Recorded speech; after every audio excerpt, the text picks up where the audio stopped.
નમસ્કાર વિદ્યાર્થી મિત્રો, આજના વિડીયોની અંદર આપણે જોઈશું ધોરણ 7 ગણિતમાં પ્રકરણ નંબર 1 પૂર્ણાંક સંખ્યાઓનું સ્વાધ્યાય 1.3, જેમાં આ વિડીયોની અંદર આપણે જોઈશું દાખલા નંબર 5 થી 7.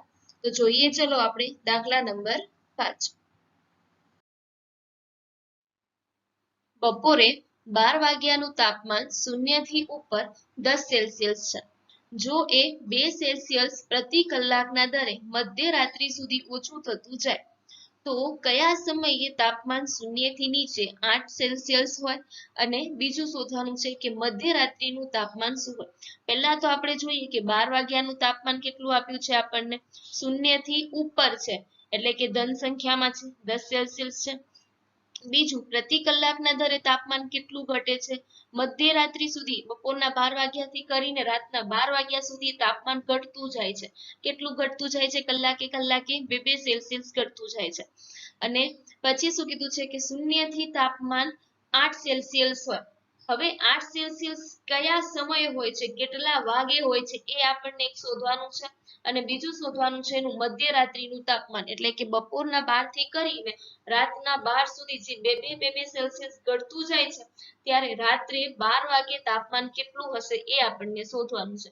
તો પહેલા તો આપણે જોઈએ કે 12 વાગ્યાનું તાપમાન 10 સેલ્સિયસ, પ્રતિ કલાક ઘટતું તાપમાન 2 સેલ્સિયસ અને 0 થી તાપમાન 8 સેલ્સિયસ છે.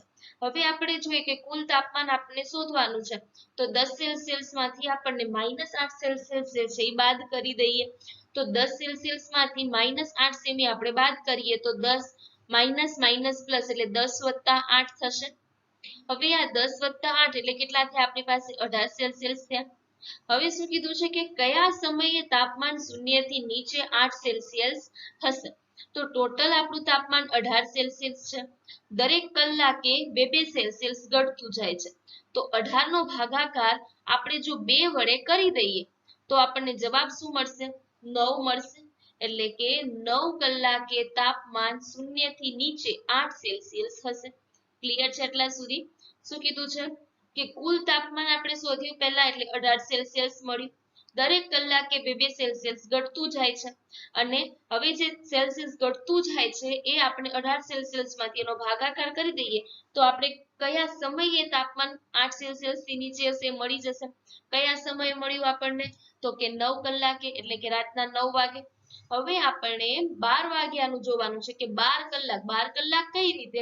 તો કે બપોરના 12 થી રાત્રિના 12 સુધી. તો એ રીતનું આપણે શોધશું તો મધ્યરાત્રિનું તાપમાન આપણે મળી જશે. હવે 12 કલાક છે એના માટે શું કરવું પડશે? તો કે 12 કલાક કુલ બપોરના 12 થી રાતના 12 વાગ્યા સુધી દરેક કલાકે 2 સેલ્સિયસ ઘટે છે. મતલબ કે ટોટલ કેટલા સેલ્સિયસ ઘટશે? તો કે 24 સેલ્સિયસ. 12 દુ 24 સેલ્સિયસ 12 કલાકમાં ઘટશે. હવે એમાં જોઈએ આપણે કે મધ્યરાત્રિનું તાપમાન આપણને શોધવાનું છે. તો એનામાંથી આપણે આ 12 વાગ્યાનું તાપમાન, એનામાંથી ઘટેલું તાપમાન કેટલું છે? 24. એનું આપણે બાદબાકી કરી દઈએ, એટલે કે 10 - 24. 10 માંથી 24 જશે તો કેટલા વધશે? -14 સેલ્સિયસ. એટલે કે મધ્યરાત્રિનું તાપમાન કેટલું હશે? -14 સેલ્સિયસ થશે. કઈ રીતે કર્યું? તો કે પહેલા 12 કલાક, બપોરના 12 થી રાતના 12, એટલે ટોટલ 12 કલાક છે આપણી પાસે, એમાંથી દર કલાકે 2 સેલ્સિયસ ઘટે છે, એટલે એ બંનેનો આપણે કરી દીધો ગુણાકાર. એટલે ટોટલ આપણે 12 સેલ્સિયસ કલાક ઘટશે એ મળી ગયું.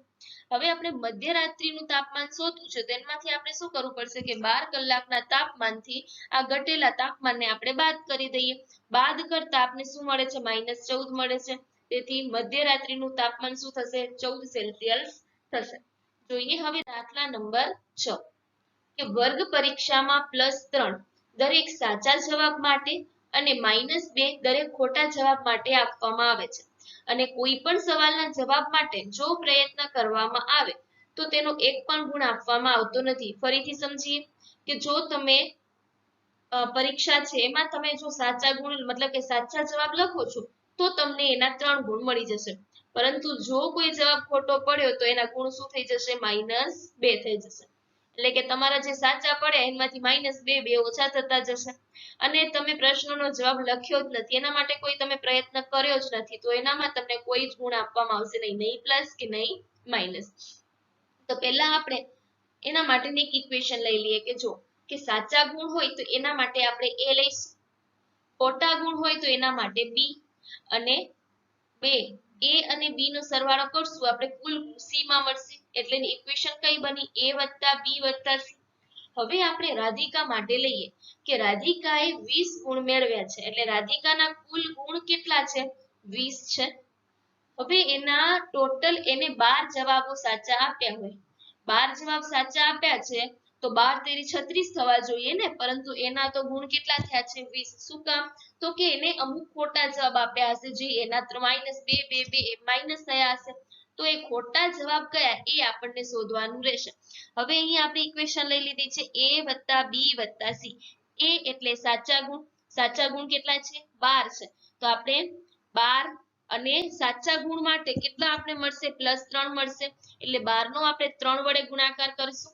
પછી b કીધો છે, b એટલે ખોટા જવાબ, એ તો આપણને શોધવાના છે, એટલે b નો ગુણાકાર આપણે -2 સાથે કરશું, અને એ બંનેના સરવાળા બરાબર આપણને 20 ગુણ અહીંયા આપેલા છે, બરાબર કરે ને।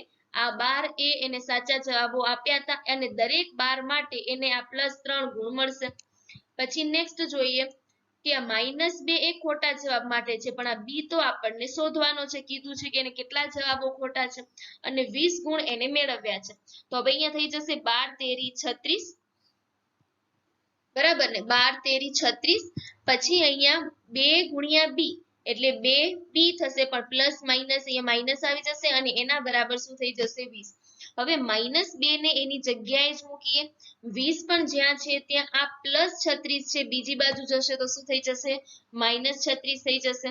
હવે -2b એમ જ રહેશે, 36 માંથી 20 જશે તો કેટલા વધશે 16, પણ મોટાની નિશાની લાગશે, 20 નાના છે અને 36 મોટા છે, તો 36 ની આગળ માઇનસની નિશાની છે, તેથી 16 ની આગળ પણ માઇનસની નિશાની લાગશે।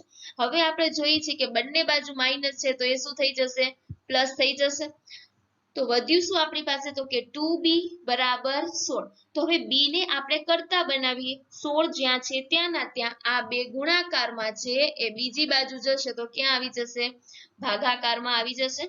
હવે 16 નો અને આના છેદ ઉડાડીએ, 16 એટલે શું થશે 8 × 2 = 16, બે બે ઉપર નીચે ઉડી ગયા, એટલે b બરાબર આપણને કેટલા મળે છે 8। તેથી આપણે કહી શકીએ કે રાધિકાના 8 ગુણ ખોટા પડ્યા હશે। તો આ રીતે આપણે રાધિકાના ગુણ શોધ્યા। બસ એ જ રીતથી આપણે હવે નીચે જે મોહિની આપે છે એના ગુણ શોધવાના છે। હવે મોહિનીએ આ પરીક્ષામાં -5 ગુણ મેળવ્યા છે, જેમ રાધિકાએ 20 ગુણ મેળવ્યા હતા, એવી જ રીતે મોહિનીએ -5 ગુણ મેળવ્યા છે।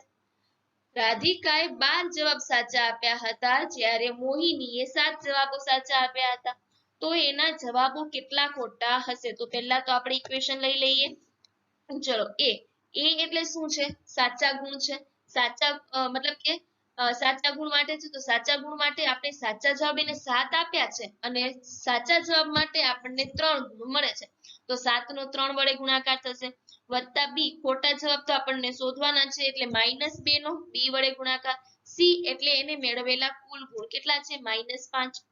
એટલે આ રીતે આપણે લખી શકીએ 7 × 3 પ્લસ માઇનસ માઇનસ, અને 2 × b એટલે 2b, અને -5 ના -5। હવે અહીંયા થઈ જશે 7 તેરી 21 - 2b = -5। હવે એના પછી જોઈએ તો -2b છે એના એમને એમ રહેવા દઈએ, -5 પણ એમને એમ રહેવા દઈએ। આ 21 તમને દેખાય છે પ્લસમાં, બીજી બાજુ જશે તો શેમાં આવી જશે માઇનસમાં આવી જશે, આ રીતે। હવે આપણે -2b એમને એમ જ રહેવા દઈએ, આ 21 અને 5 બંને માઇનસમાં છે, અને ખબર છે કે માઇનસ માઇનસ શું થશે પ્લસ થશે, એટલે 21 માં 5 ઉમેરીએ તો કેટલા થશે 26 થશે। પણ 26 કેવા, તો કે -26। શું કામ એવું, તો કે મોટાની નિશાની 5 અને 21 માં 21 મોટા છે, તો 21 ની આગળ જે નિશાની છે આપણે નિશાની અહીંયા મૂકી દઈએ, આ રીતે। હવે આપણે જોઈએ છીએ કે બંને બાજુ તમને માઇનસ જોવા મળે છે, તો માઇનસ માઇનસ એ તો પ્લસ થઈ જશે।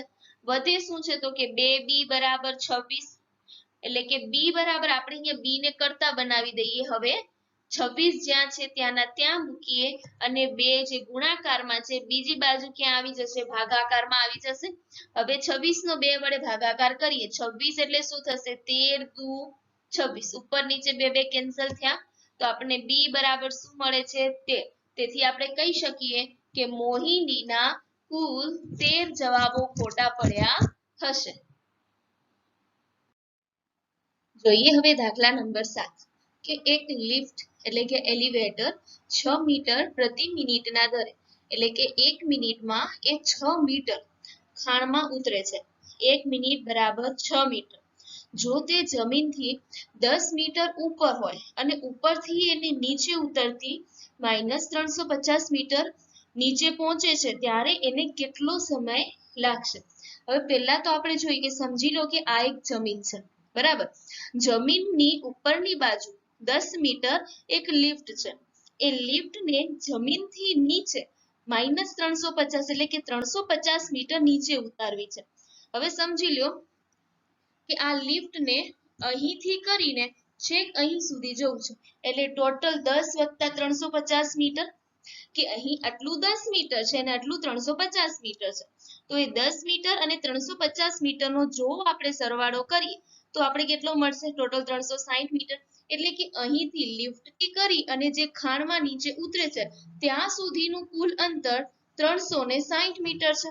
હવે એ 360 મીટર આપણે મળ્યા ટોટલ અને અહીં આપણે કીધેલું છે કે 1 મિનિટની અંદર 6 મીટર એ નીચે ઉતરે છે. કીધું છે ને કે 6 મીટર પ્રતિ મિનિટના દરે ખાણમાં ઉતરે છે. ખાણમાં 1 મિનિટમાં 6 મીટર ઉતરે છે. તો આપણે લખીએ કે 6 મીટર બરાબર 1 મિનિટ થશે. તો આપણી પાસે ટોટલ કેટલા છે? 360 મીટર છે. તો 360 મીટર બરાબર કેટલા થશે? હવે અહીં 360 અને 1 નો થશે ગુણાકાર એટલે કે 360 × 360 અને આ પહેલી સંખ્યા તમને જે જોવા મળે છે 6 એ આવી જશે ભાગાકારમાં. હવે આપણે ઉડાડી દઈએ છે કે 360 એટલે શું થશે? તો કે 6 × 60 કેમ કે 6 × 36 અને 60 નું એક શૂન્ય એટલે 360 થઈ ગયા. હવે ઉપર નીચે જોઈએ તો આપણે 6 સરખા દેખાય છે. તો એ 6 જે સરખા છે આપણે કેન્સલ આઉટ કરી દેશું. વધે શું છે? તો કે 60 મિનિટ. હવે જે 60 મિનિટ છે એ આપણો 1 કલાક થશે. તો આપણે શું કહી શકશું? તો કે 350 મીટર નીચે પહોંચવા માટે લિફ્ટને 1 કલાક એટલે કે 60 મિનિટ લાગશે. શું કરી પ્રોસેસ? એક વખત રિવિઝન કરી લઈએ આપણે અહીંયા. ચલો, અહીં લિફ્ટ છે. લિફ્ટ અત્યારે જમીનથી ઉપર 10 મીટર છે અને જમીનથી નીચે 350 મીટર છે. એટલે કે ટોટલ અહીં તમે જોવો છો કે 10 થી કરીને 350 મીટર એટલે કુલ 360 થયા. 360 મીટર થયા. 1 મીટરમાં 6 મીટર માટે 1 મિનિટ લાગે છે એને. તો ટોટલ આપણી પાસે 360 મીટર છે. તો 360 મીટર પૂરી કરતા એને કેટલી મિનિટ લાગશે? તો હવે આપણે એની ત્રિરાશી લેશું કે 6 મીટર એ 1 મિનિટ તો 360 મીટર એ કેટલી મિનિટ? એટલે કે 360 ભાગ્યા 6 થશે. અને પછી એના આપણે જે છેદ ઉડાડ્યા કે 60 6 360 6 કેન્સલ થયા. વધી કેટલી? તો કે 60 મિનિટ. 60 મિનિટ એટલે કેટલા થશે? 1 કલાક. એટલે કે લિફ્ટને -350 મીટર જમીનથી નીચે એને પહોંચવું છે અહીંયા તો ટોટલ એને 1 કલાક એટલે કે 60 મિનિટ લાગશે.